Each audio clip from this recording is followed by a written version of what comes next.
Let's move to another type of stimuli presentation. In this case, we will be using Toby as a way to present the stimuli. So in this case, we could assume that we want to record eye tracking at the same time. For the benefit of this experiment, we won't, right? So we will specifically focus on the stimuli presentation from Toby, and we will focus on skin conductance as we did in the previous videos. So in what we did here is that we're using the timeline from Toby to segment our video in little short clips. And what we'll do is that at the end of each clip, we'll be asking our participant to rate the video according to two scales. So let's look at how we've configured the timeline in Toby. First of all, we'll start with a calibration. Again, in this case, we will be recording eye tracking, but this is not the main focus of this video. If you're interested by eye tracking, I do refer you to our other videos in this Tech3Lab tutorials series. So we have the eye tracking calibration, and we have, first of all, the first instruction to the participant. So we'll be asking our participant, as we did in the previous data collection, but this time we're asking not only to casually observe and watch the video, but at this time we want them to rate the pleasure and excitement that they will have. So we have a behavioral response that we'll capture after every single trial. All right. So then we will have the cat video. And so in this case, what we did is that we downloaded the video from YouTube. We use a video software editing platform to segment the little clips. We imported the clip directly in Toby. We have some settings where we indicated that we want the video at the center of the screen. And then we have the two scales, right? So the first scale is please rate how pleasant or unpleasant you feel in response to the stimulus on the following scale, where 1 is very unpleasant to 5 very pleasant. So we have, first of all, the extent to which the stimulus is pleasant. And in the other one, we have the same question, but this time we want to measure the excitement of the participant. And we are asking the same question, but this time 1 is very calm and 5 is very excited.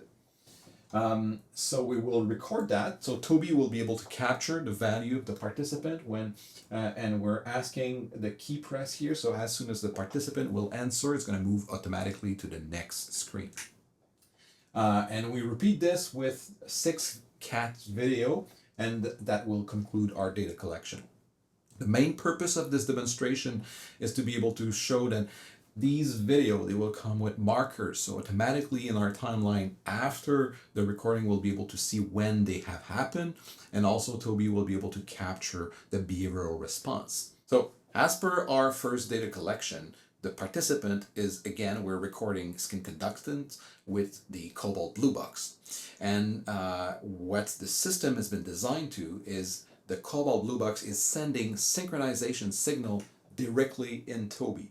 So after the experiment, we'll be also able to go and see the markers that came directly from the cobalt blue box. Why do we do that?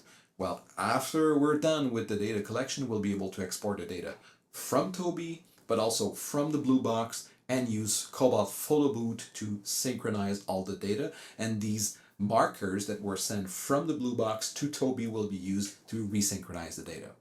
We have completed the timeline for the experiment. We're ready to start.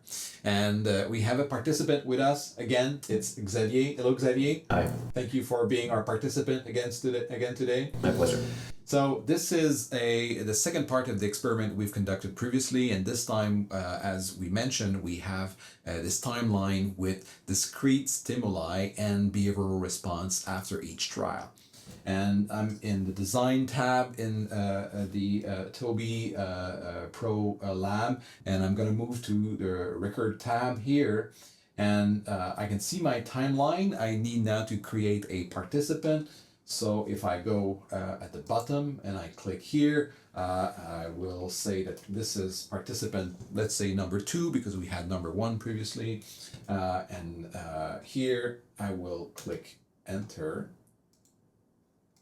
and I have the start recording button that has switched to red. I'm now ready to go and start the experiment, and when I press the red button, we will start with the calibration. So the first stage, as we had previously, we need to start the calibration. I need to check if the participant is at the right distance of the eye tracker. So maybe, Xavier, can you move up just a little bit Yep. Right, okay, so I have about 60 centimeter. I think that's good. So let's start the calibration by clicking the Start Calibration button.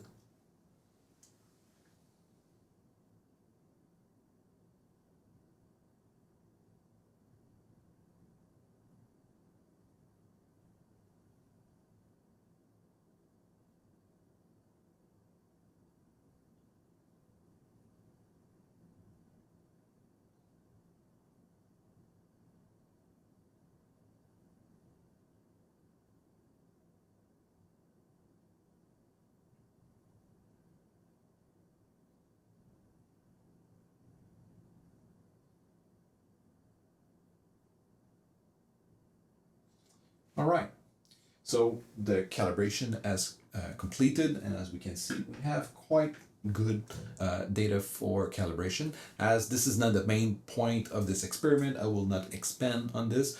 I refer you to other videos on eye tracking. So we're ready to start. I'm going to click on continue, and the experiment will start with the instruction to the participant.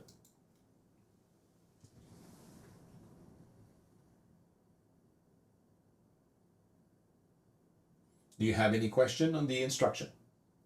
No, I'm ready. When you're ready to start, you can click the spacebar to move to the next stage. Okay. Do you have any question? No, I'm good. I'm ready to start. All right, so let's start the experiment.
So let's save the data that we've recorded. We save the data, and now we have save the eye tracking data that we've collected on Co-director.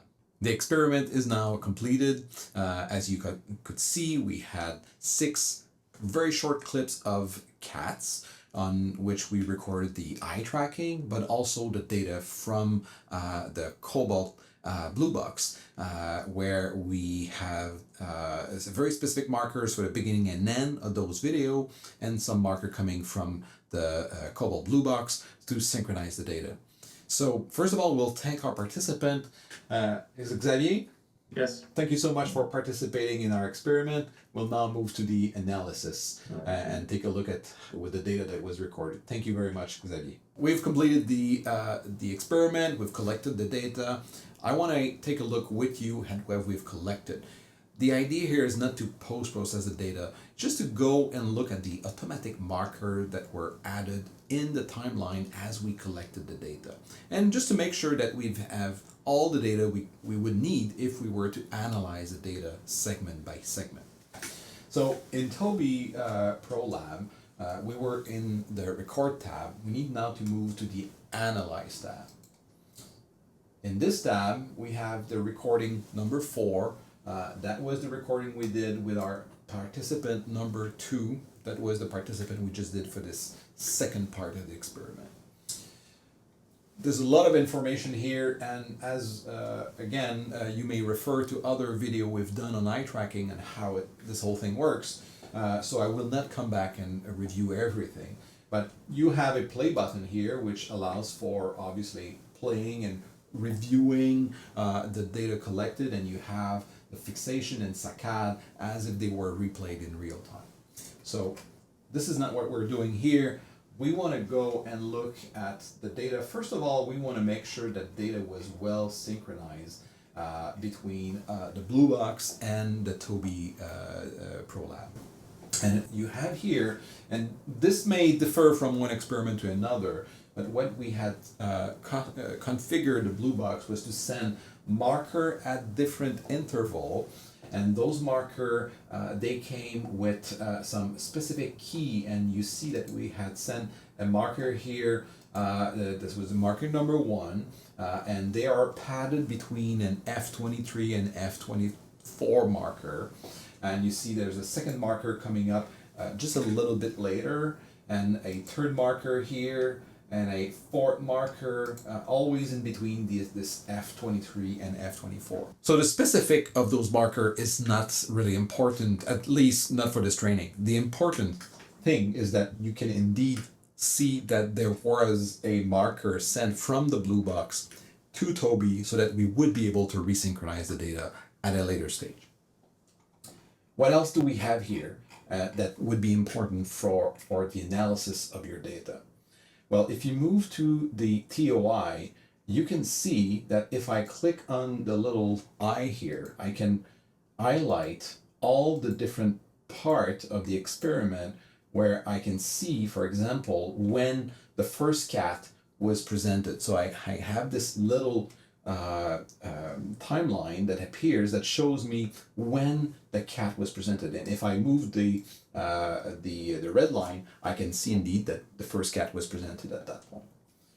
So we have an idea when the stimuli was presented, and below, if we trigger instead of participant the stimulus, well, this is where we have the specific marker for start and end of each of the stimulus presented. So for example, the first cat here in yellow, well, there was automatically by Toby a marker set to the start of the cat until the end of the cat.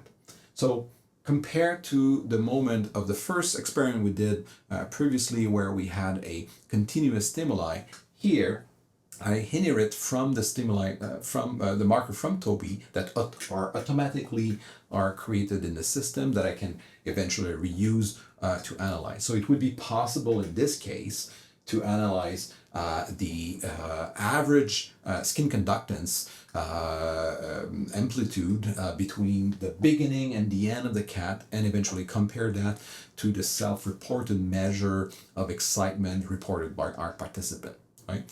So the idea of the second experiment was really to give you a perspective into a different way of collecting the data. In this case, a trial-based approach where every single video of cat becomes a trial, compared to this more natural experiment that we conducted with this long YouTube video, but for which we didn't have specific marker, and that we needed to go back in Cobalt Capture to insert specific moment of interest for which we would be that would be needed to analyze specific analysis of the data.